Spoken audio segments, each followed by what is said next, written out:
প্রমাণ কোথায় আছে?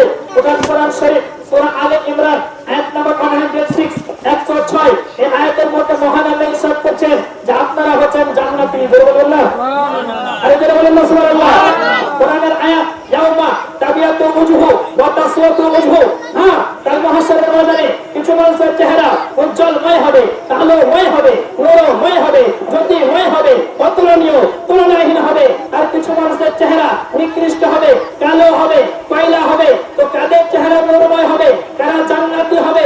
এই আয়াতের তাফসীর তাফসীরে দুররা মানসুর প্রথম খণ্ড 63 নম্বর পৃষ্ঠা, তাফসীরে মাজহারি দ্বিতীয় খণ্ড 116 নম্বর পৃষ্ঠা, তাফসীরে ফাতহুল কাদির প্রথম খণ্ড 371 নম্বর পৃষ্ঠা, তাফসীরে কুরতুবী দ্বিতীয় খণ্ড 167 পৃষ্ঠা, তারিখে বাগদাদের মধ্যে আছে, তাফসীর ইবনে কাসিরের মধ্যে আছে, আল ইতকান কিতাবের মধ্যে আছে, আরো অসংখ্য কিতাবের মধ্যে লেখা আছে ইয়াউমা তাবিয়াতু ওয়াজহু আহলুস সুন্নাত কাল মাহশরের ময়দানে যাদের চেহারা উজ্জ্বলময় হবে, যাদের চেহারা নূরময় হবে, যাদের চেহারা জ্যোতিময় হবে, তারাই আহলে সুন্নাত ওয়াল জামাত হবে। বলেন সুবহানাল্লাহ।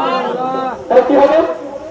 আমি বলছি না, তুমি বলছো মুসলমান যাদের চেহারা নূর হবে, যাদের চেহারা দিয়ে নূর বের হবে, তারা আহলে সুন্নাত ওয়াল জামাত হবে। ওয়া তাসওয়াতু ওয়াজহু আহলুল বিদঈ, আর যারা আহলে বিদঈ তারা গুস্তাখে রাসূল আহলে সুন্নাত ওয়াল জামাত থেকে কেটে বিভিন্ন রকম ফিরকাতে বণ্টন হয়ে যাবে।